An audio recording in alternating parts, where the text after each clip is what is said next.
Como pode uma alma alegre estar contente nas chamas do purgatório?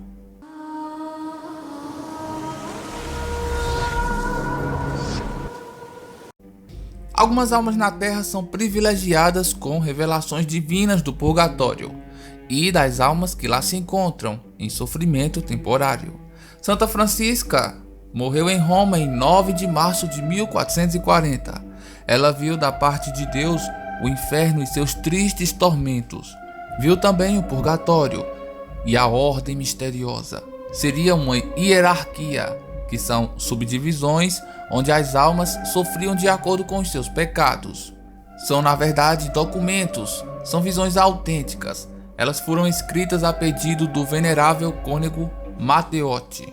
A serva de Deus declara que, depois de ter suportado com horror indescritível a visão do inferno, ela saiu daquele abismo e foi conduzida por seu guia celestial até as regiões do purgatório. Ali não existia o terror, nem a desordem, nem o desespero, nem a escuridão eterna. Ali as almas ainda tinham esperança, de modo que, como lhe disseram, era um lugar de purificação, também chamado de estadia de esperança. Ela viu ali as almas que sofriam cruelmente, mas os anjos iam visitá-las e assistiam os seus sofrimentos. Na visão que ela teve, quanto mais pecaminosa fosse a alma, mais profunda seria a região em que elas se encontravam e mais tempo demoraria para sair daquele lugar.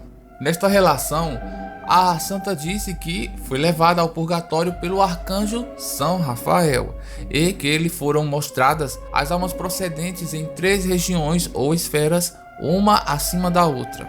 A região que estaria mais embaixo é repleto de um fogo violento, mas não tão obscuro quanto do inferno. Trata-se de um vasto mar de fogo, do qual são expelidas chamas imensas. Inumeráveis almas encontram-se mergulhadas nessas profundezas.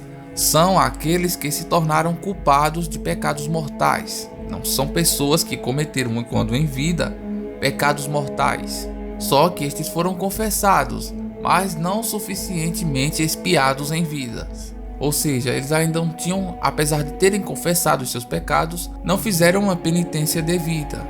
A serva de Deus, então, aprendeu que por cada pecado mortal perdoado, a alma ainda era condenada a passar 7 anos de sofrimentos.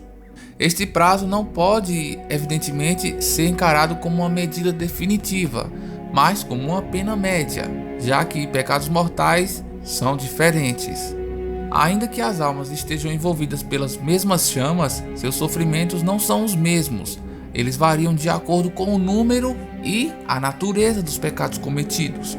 Já no purgatório mais baixo, a santa notou a presença de leigos. São pessoas consagradas a Deus. Os leigos eram aqueles que, depois de uma longa vida de pecado, tiveram a alegria de se converterem com sinceridade. Essas pessoas são consagradas a Deus. São aqueles que não haviam vivido de acordo com a santidade enquanto elas viviam. Quando ela estava tendo essa visão do purgatório do nível mais baixo, ela percebeu que ali descia uma alma de um sacerdote conhecido por ela, mas ela não revelou seu nome. Seria um padre e ele tinha sua face coberta com um véu que escondia uma mancha. Embora ele tenha levado uma vida edificante, esse padre não havia sempre observado com rigor a virtude da temperança, e ele procurou muito ardentemente as satisfações da mesa. Exatamente. Aqui eu posso destacar uma visão interessante que essa mártir teve. Cada pecado mortal que era perdoado na terra, ainda restava a essa alma culpada passar por um sofrimento de, em média, 7 anos no purgatório. Preciso que vocês lembrem disso. Continuando, a santa foi conduzida então ao purgatório intermediário, que seria a parte do meio do purgatório. Estava destinado às almas que haviam merecido um castigo mais rigoroso. Haviam, no caso, 3 distintos compartimentos que lembravam um imenso calabouço de gelo, cujo frio era indescritivelmente intenso. O segundo, pelo contrário, era como um grande caldeirão de óleo e massa fervente.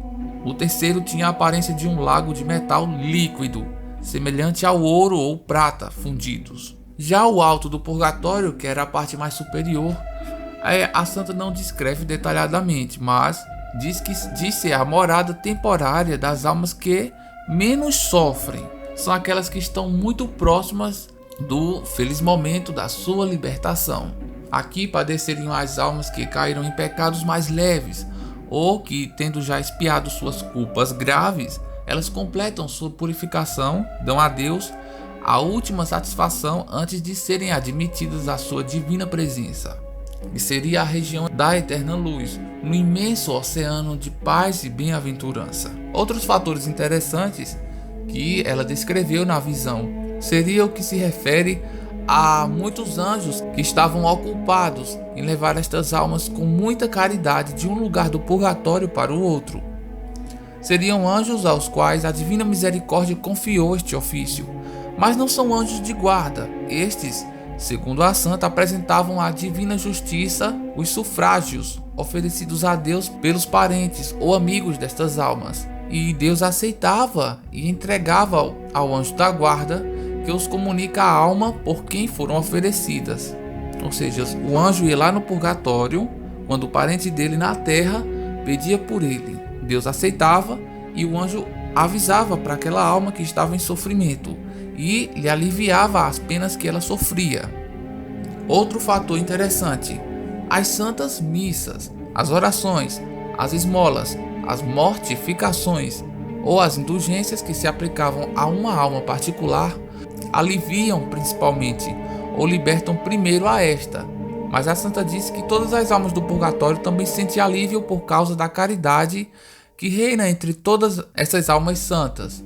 As missas oferecidas e mais sufrágios feitos por essas almas que não precisam, por já estarem no céu, elas aproveitam os que sofrem e a todas as almas do purgatório.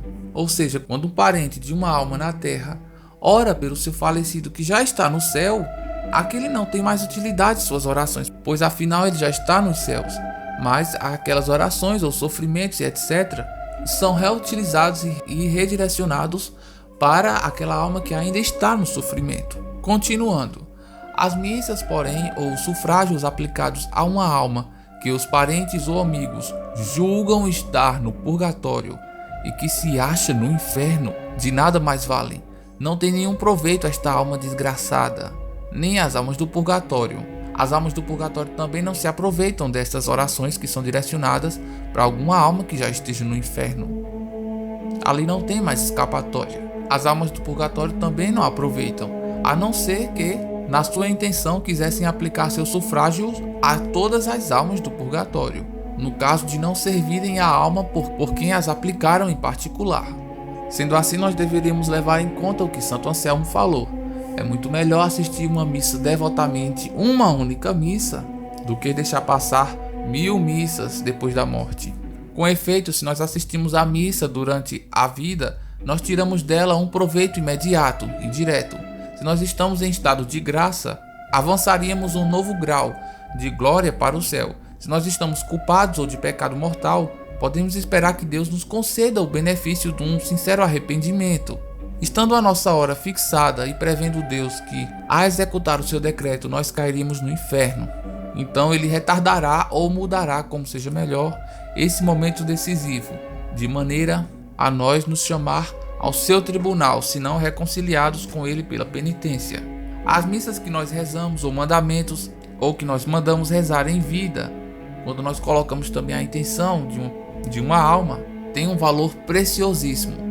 Elas vão nos acompanhar até o tribunal do Supremo Juiz, pedindo graças por nós.